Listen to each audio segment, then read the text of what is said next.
जय Hind. BA class part 2 Hindi core 3 की बात करने वाले हैं। जो हमारा प्रश्न है, रीतिबद्ध काव्य की प्रमुख विशेषताओं का वर्णन करें। यानी दोस्तों, आज हम लोग समझेंगे कि रीतिबद्ध काव्य जो थी इसकी प्रमुख विशेषताएं क्या क्या थी।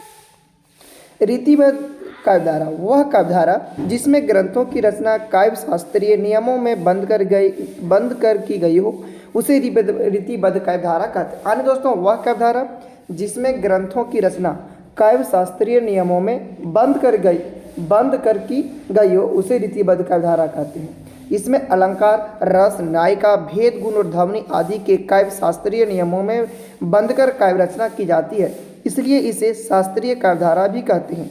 इन ग्रंथों में संस्कृत के अनुसार लक्षण एवं उदाहरण दोनों का प्रयोग किया जाता है, इसलिए इसे लक्षण युक्त काव्यधारा भी कहते हैं। ऐसी रचना करने वाले कवियों को रीतिबद्ध कवि कहा जाता है। रीतिबद्ध काव्यधारा का अध्ययन उपरांत इसकी निम्नलिखित विशेषताएं हमारे सामने आती है।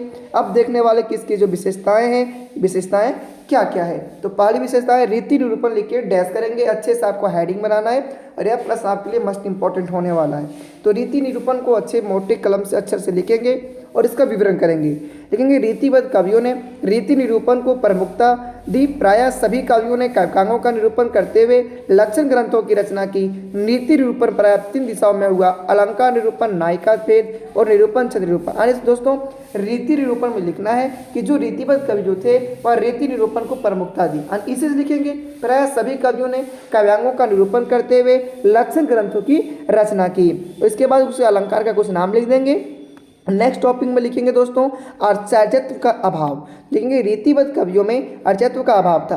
अर्चायत्व के लिए जिस सूक्ष्म विवेचन और परिलोचन शक्ति की उपेक्षा होती है, उसका अभाव इन रीति ग्रंथों में था। फिर नेक्स्ट पॉइंट लिखेंगे, मौलिकता का अभाव। रीतिबद्ध कवियों द्वारा किए गए काव्यांग निरूपण में मौलिकता का अभाव है। इन कवियों ने यद्यपि सैकड़ों रीति ग्रंथ लिखे, तथापि किसी मौलिक सिद्धांत का प्रतिपादन रीति ग्रंथकार नहीं कर सके। मौलिकता का अर्थ है स्वयं के द्वारा लिखी हुई रचना। दोस्तों, लिखेंगे मौलिकता का अभाव, तो लिखेंगे मौलिकता के अभाव में इसमें स्वयं अर्थ होता है स्वयं के द्वारा लिखी हुई रचना, और इसी पर 4 लाइन और बढ़ा देंगे। नेक्स्ट पॉइंट है दोस्तों, श्रृंगारिकता। तो रीति काल में श्रृंगार की प्रधानता रही है। श्रृंगारता लिखेंगे, रीति काल में श्रृंगार की प्रधानता रही है। रीतिबद्ध कवियों ने नायिका भेद के अंतर्गत श्रृंगारी रचनाएं प्रस्तुत की। श्रृंगार रस निरूपक रीतिबद्ध कवियों में मतीराम सबसे अधिक महत्वपूर्ण है। नेक्स्ट टॉपिक लिखेंगे, अलंकार की प्रमुखता। रीतिबद्ध कवियों में ने जितने अलंकार ग्रंथ लिखे, उतने संभवतः संस्कृत काव्य शास्त्र में भी नहीं लिखे गए। अपनी प्रतिभा का परिचय देने के लिए अधिकांश रीति ग्रंथकारों ने अलंकार ग्रंथ का प्रणय किया। यानी अलंकार रीतिबद्ध जो कवियों थे, जितने अलंकार ग्रंथ लिखे हैं, उतने संभवतः संस्कृत काव्य शास्त्र में नहीं लिखे। अपनी प्रतिभा का परिचय देने के लिए अधिकांश रीति ग्रंथकारों ने अलंकार ग्रंथ का प्रणय लिया है। नेक्स्ट है स्वच्छंद संयमित प्रेम का अभाव। रीतिबद्ध कवियों का प्रेम चित्रण साहित्य शास्त्र द्वारा चर्चित रूढ़ियों, परंपराओं और कवि समयों के अनुसार होता रहा। उसमें उन्मुक्त रूप से हृदय का संपादन नहीं आ सका। इन रीतिबद्ध कवियों का प्रेम रसिकता की कोटि से आगे नहीं जा सका। नेक्स्ट टॉपिक होने वाला है सौंदर्य चित्रण। रीति काल के सभी कवि प्रेम और सौंदर्य के कवि हैं। रीतिबद्ध कवियों ने सौंदर्य के स्थूल एवं मांसल चित्र अंकित करते हुए नायिका के नक्श चित्रण में अपनी रुचि प्रदर्शित की है। और दोस्तों, फिर नेक्स्ट टॉपिक में हम लिखेंगे भाषा सौंदर्य, इसकी भाषा के बारे में। भाषा के परिष्कृत और प्रांजल रूप पर रीतिबद्ध कवियों की दृष्टि नहीं थी। उन्होंने प्राकृतिक अपरबंध शब्द प्रयुक्त करके शब्द एकता की अवहेलना की तथा पश्चिमी ब्रजभाषा और पूर्वी अवधी भाषा के तालमेल द्वारा इनकी भाषा विकृत हो गई। यानी लिखेंगे, इसमें पश्चिमी ब्रजभाषा को प्रयोग किया गया था और इसके अपभ्रंश का प्रयोग प्राकृतिक अपभ्रंश का शब्द का एकता की अवहेलना की गई थी। इसी प्रकार के शब्दों को लिखेंगे, भाषा के बारे में वर्णन करते जाएंगे। नेक्स्ट टॉपिक लिखेंगे, जो 9वां पॉइंट होने वाला है शास्त्रीय परंपरा।